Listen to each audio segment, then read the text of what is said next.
नमस्कार शेतकरी मित्रांनो, आज आपण एप्रिल महिन्यामध्ये गोबी लागवड विषयी संपूर्ण माहिती जाणून घेणार आहोत.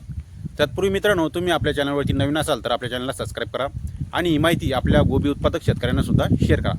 मित्रांनो, आता मार्च महिना चालू आहे आणि मार्च महिना चालू असताना आता जो येणारा महिना आहे तर तो एप्रिल महिना आहे आणि एप्रिल महिन्यामध्ये बरेचसे शेतकरी बांधव गोबीची लागवड त्या ठिकाणी करत असतात. गोबीमधून अधिकचा नफा त्या ठिकाणी मिळवत असतात. आता गोबी खरं पाहिलं तर हे 2 महिन्याचं येणारे पीक आहेत आणि कमी कालावधीमध्ये अधिकचं उत्पादन देणारे हे पीक आहेत. गोबीची लागवड करत असताना बऱ्याचशा शेतकऱ्यांना असा प्रश्न पडतो की आपण कोणती व्हरायटी लागवड करू शकतो, कोणत्या कंपनीचं बियाणं आपण लागवड करू शकतो. तर मित्रांनो, आता आपल्याला एप्रिल महिन्यामध्ये जर का गोबीची लागवड करायची असेल तर तुम्ही सिजंटा कंपनीचं 15-22 या वाणाची निवड त्या ठिकाणी करणं महत्त्वाचे आहे. कारण की हे जे वाण आहेत तर हे 2 महिन्यामध्ये परिपक्व होणार वाण आहेत आणि बऱ्याचशा शेतकऱ्यांना याचं चांगल्या प्रकारचं उत्पादन निघालेलं आहे. तर मित्रांनो, तुम्ही सिजंटा कंपनीची 15-22 या वाणाची निवड त्या ठिकाणी एप्रिल महिन्यामध्ये गोबी लागवड करत असताना करू शकता. त्याच्यानंतर मित्रांनो, आता रोपाची निवड करणं महत्त्वाचे आहे. ज्यावेळेस आपलं जे रोप असतं तर ते रोप 25 ते 26 दिवसाचं होणं महत्त्वाचं आहे. बरेचसे शेतकरी बांधव काय करत असतात, रोप घेत असताना बरेचसे चुकीचं रोप त्या ठिकाणी घेत असतात. काही शेतकरी बांधव कवळस रोप त्या ठिकाणी घेत असतात, काही शेतकरी बांधव निब्बर झाले रोप घेत असतात. तर आपल्याला 25 ते 26 दिवसाच्या दरम्यान असं रोप घ्यायचं आहे. रोपामध्ये आपल्याला चांगल्या प्रकारचं रोप असणं गरजेचं आहे. रोपाची जी काडी आहे तर ती मजबूत असणं गरजेचं आहे. जर का पतलं रोप असलं, केसावानी रोपाची काडी असली तर ती शिलगण्यासाठी थोडासा टाईम घेईन आणि आपल्या शेतकरी बांधवांना ती थोडंसं खर्चामध्ये घालू शकते. त्याच्यासाठी रोप हे एकदम स्टम मजबूत आहेत, एकदम रोपाची जी साईज पाहिजे तर ती एकदम ताठरपणा पाहिजेत. जर का तुम्ही कवळं रोप घेतलं एकदम असं लुळमुळू तर ते शिलगण्यासाठी त्या ठिकाणी टाईम येतं आणि शेतकऱ्याला त्या ठिकाणी खर्च जास्त लागतो शिलगण्यासाठी. तर त्याच्यासाठी तुम्ही रोप निवडत असताना 25 ते 26 दिवसाचं रोप घ्यायचं आहे आणि चांगल्या पद्धतीचं रोप तुम्ही निवड करायचे आहेत.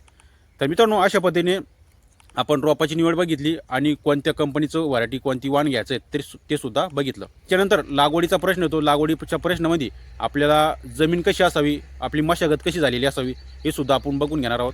तर आता जमीन जी आहे तर ती मध्यम ते भारी जमीन असणं गरजेचे आहेत. कारण की आपल्याला उन्हाळ्यामध्ये गोबीची लागवड करायची आहे एप्रिल महिन्यामध्ये, तर मध्यम ते काळपोटी भारी जमीन असणं महत्त्वाचे आहेत. जर का आपण हलक्या जमिनीमध्ये निवड केली तर हलकी जमीन ही पाण्याचा आपल्याला त्या ठिकाणी प्रॉब्लेम येईल आणि लवकरात लवकर आपल्याला त्या ठिकाणी पाणी द्यावं लागेल. कारण की गोबीला पाणी जास्त लागत असतं, उन्हाळ्यामध्ये पाणी जास्त लागत असतं.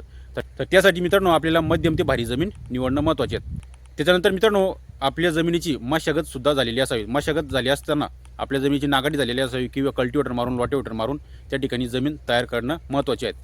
त्याच्यानंतर नळीवर 4x6 आपल्याला गोबीची पट्टापद्धत लागवड करायची आहे.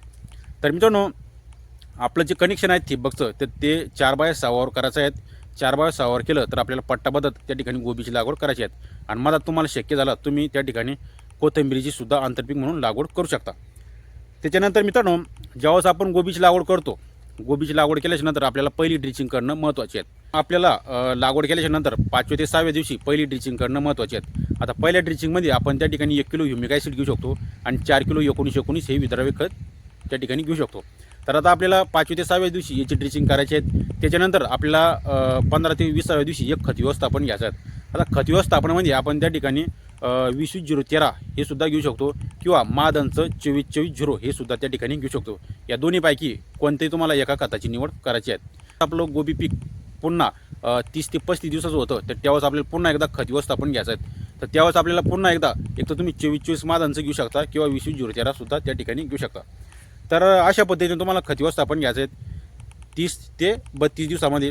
त्याच्यानंतर 40 ते 45 दिवसामध्ये आपल्या गोबी पीक ज्यावेळेस गुंडी अवस्था असते, अचानक ठिकाणी नॉर्मल फुलं आपल्याला दिसायला लागतात, तर त्यावेळेस पुन्हा आपल्याला एक विद्राव्य खत त्या ठिकाणी घ्यायचे आहेत. त्या विद्राव्य खतामध्ये आपल्याला 052-34 हे एकरी 5 किलो त्या ठिकाणी घ्यायचं आहेत. आणि त्याच्या पाठोपाठ आपल्याला 2 ते 3 दिवसांना आपल्याला कॅल्शियम आणि बोरानची ड्रिचिंग करणं महत्त्वाचे आहेत.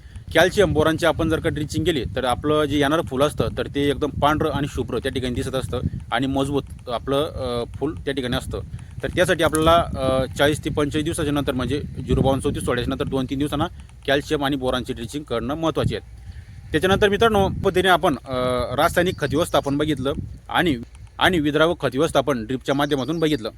आपण आता थोडंसं कीटकनाशकाविषयी सुद्धा चर्चा करणार आहोत. आता कीटकनाशकाविषयी चर्चा करत असताना ज्यावेळेस आपलं गोबी पीक 10 ते 12 दिवसाचं होत असतं त्यावेळेस आपल्याला पहिली फवारणी घेणं महत्त्वाचे आहे. पहिल्या फवारणीमध्ये आपण इमामॅक्टिन बेंझोएट त्या ठिकाणी घेऊ शकतो. त्याच्यासोबत रोको हे बुरशीनाशकसुद्धा घेऊ शकतो आणि एक बायोस्टिम्युलंट म्हणून PIचं बायोविटा एक्ससुद्धा त्या ठिकाणी घेऊ शकतो. या तिन्हीचं औषधाचं कॉम्बिनेशन आपल्याला त्या ठिकाणी फवारणी घ्यायची आहे. त्याच्यानंतर ज्यावेळेस आपलं गोबी पीक 18 ते 20 दिवसाचं होतं तर त्यावेळेस पुन्हा आपल्याला एकदा आळी नियंत्रण करण्यासाठी तुम्ही डिलिगेटसुद्धा घेऊ शकता किंवा कोराझॉनसुद्धा त्या ठिकाणी घेऊ शकता किंवा त्याच्यासोबत एक बुरशीनाशक म्हणून किटोशी सुमोटोमो केमिकल इंडिया या कंपनीचं किटोशीसुद्धा त्या ठिकाणी घेऊ शकता. आणि त्यासोबत आपल्या गोबी पिकाची झपाट्याने वाढ झाली पाहिजे तर त्यासाठी तुम्ही 19-19 घेऊ शकता त्याच्यामध्ये विद्राव्य खत आणि त्यासोबत किंवा 1261सुद्धा त्या ठिकाणी घेऊ शकता. या दोन्हीपैकी एक तुम्हाला गोबीची कंडिशन पाहून हाईटनुसार त्या ठिकाणी फवारणी घ्यायची आहेत विद्राव्य खताची.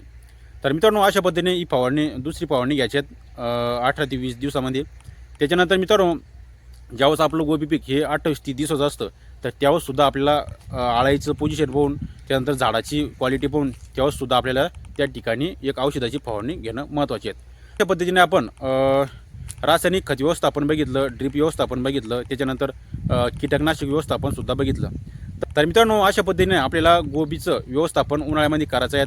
व्हिडिओ कसा वाटला कमेंट बॉक्समध्ये नक्की सांगा आणि ही माहिती आपल्या गोबी उत्पादक शेतकऱ्यांना सुद्धा शेअर करा. तर मित्रांनो भेटूया दुसऱ्या व्हिडिओमध्ये. तोपर्यंत धन्यवाद.